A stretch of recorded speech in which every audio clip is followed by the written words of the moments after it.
I married the gentlest man I had ever met. He never raised his voice. He never came home angry. He remembered the small things, the way I liked my tea, the side of the bed I preferred, the words that made me feel seen. For 5 years, I thought I knew everything about him.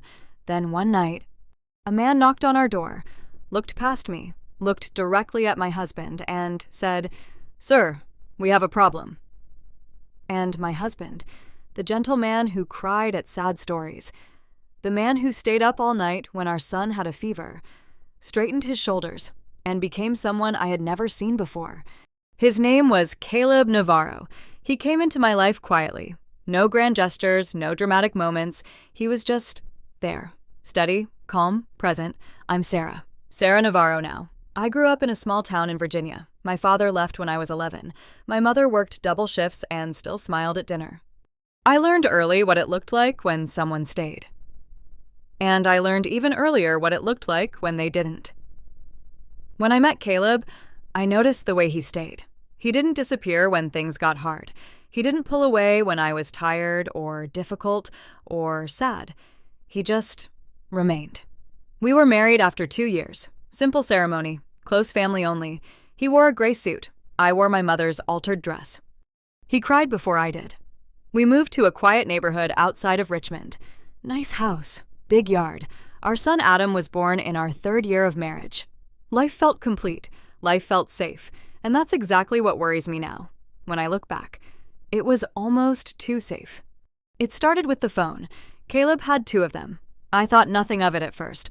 Work phone, personal phone. Plenty of people have 2. But the work phone never rang during the day. Only late at night. And when it did, he left the room. Always calmly. Always quietly. He would come back a few minutes later. Sit down. Pick up where we left off. Like nothing had happened. The second thing was the people. Certain men would stop by the house occasionally. Always respectful. Always brief.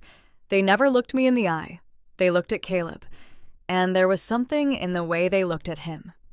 Not like they were talking to a friend. Not even like they were talking to a boss. It was quieter than that. More careful. Like they were making sure every word was right before they said it. And Caleb received it all without any reaction. No pride, no authority, just that same quiet steadiness. The third thing was his hands. One morning, I noticed a bruise along his knuckles. I asked him about it. He said he'd moved boxes at the warehouse. I didn't question it, but I looked at his hands more carefully after that. And sometimes, they told a different story than his words did. Adam was 4 years old. It was a Tuesday night. Late. I was reading in the living room. Caleb was washing dishes. We were talking about nothing important, the easy conversation of 2 people who are comfortable together. Then the knock came. 3 sharp knocks. Caleb dried his hands slowly. He walked to the door, opened it. A man stood on the porch, broad shoulders, tired eyes. He looked past me completely, looked only at Caleb, and said quietly, "Sir, we have a problem." Caleb stepped outside. He pulled the door almost closed behind him. I sat very still. I could hear low voices, but not words.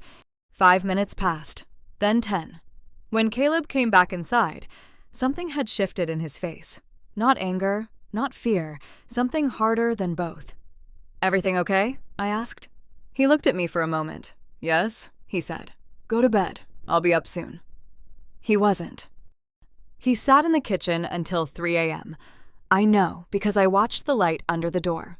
2 weeks after that night, Caleb was away for 3 days. He said it was a work trip. He called every evening. He talked to Adam before bed. Everything seemed normal, but I couldn't settle. I went into his home office on the second night. I opened the bottom drawer of his desk. Under a false wooden panel that I only found because I bumped it, there was a small locked box. I sat with it for a long time. I almost put it back, but I didn't. I found the key on his keyring the next morning while he was on a call. There were documents inside the box, properties listed under different names, accounts I had never heard of. A list of names and numbers, and a handwritten note in Caleb's writing. It said only, "If anything happens to me, Sarah gets everything. Adam's trust is untouched. No one comes near my family. This is not a request. I read it 4 times.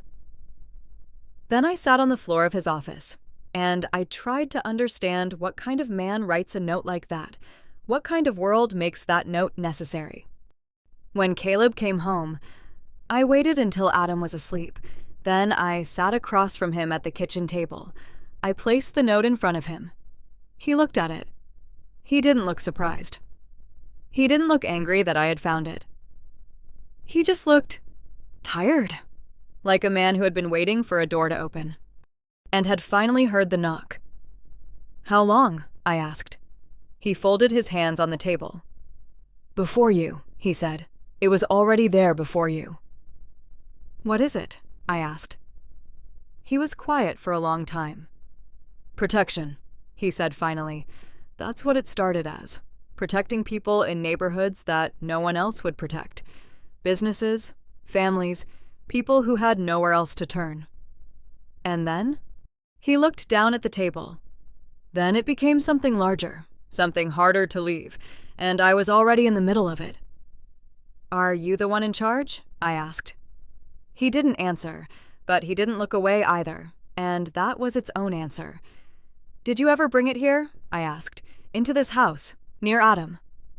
"Never," he said. His voice was the steadiest I had ever heard it. That was always the line. The one thing that was never going to happen. I believed him. I hated how much I believed him. That night we talked for a long time. He told me things carefully. Not everything. He was still protecting me even then. But enough.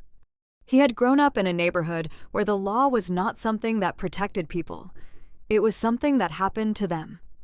His father had been taken when Caleb was 14. Not by criminals, by a system that didn't care about the difference. The men who stepped in after were not good men, but they were present. And for a 14-year-old boy with no one else, present was everything. He had climbed through that world slowly.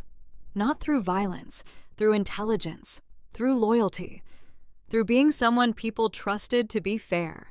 And by the time he understood the full weight of what he was carrying, he was already the one holding it up. "I tried to leave 3 times, he said, "before I met you. It's not a door that opens easily from the inside." "Why didn't you tell me?" I asked. He looked at me steadily. "Because the moment you knew, you would carry it too, and that was never going to happen. I made that decision before our first conversation.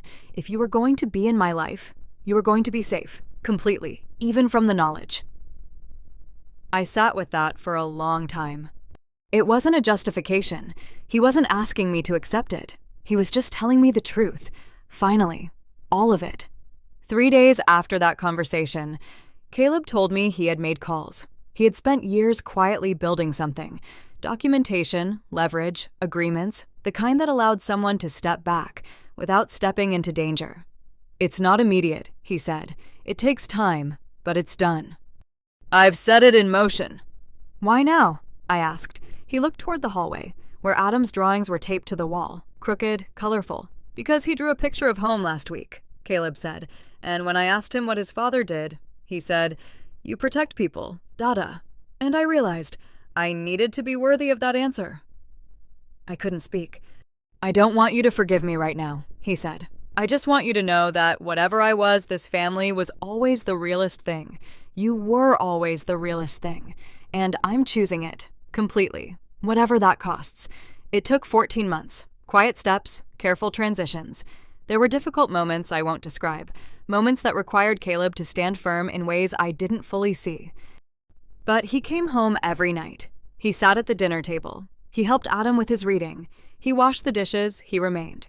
One evening near the end of that long year, he came home looking lighter than I had seen him in a long time. He sat down across from me. "It's done," he said. Just those 2 words. I reached across the table. I put my hand over his. We sat in the kitchen in the quiet for a long time. No words, just the sound of Adam playing in the next room. And outside, an ordinary street, an ordinary evening, the kind of life that had always been the point. I used to think strength meant being untouchable, unmoved, unafraid. Caleb taught me something different. Real strength is choosing softness when the world has given you every reason to be hard. He had lived in darkness for a long time, but he never let it become who he was. And the day he walked away from it, he didn't do it for himself. He did it because a child drew a picture and called him a protector. And he decided to finally earn that word. The most dangerous men are sometimes the ones trying hardest to be gentle. And the bravest thing a person can do is choose love over the life they built before they knew what love was. If this story stayed with you, drop A in the comments and tell me, could you have stayed? Could you have trusted him? Share this with someone who believes people cannot truly change, because sometimes they can. And sometimes it costs them everything to prove it.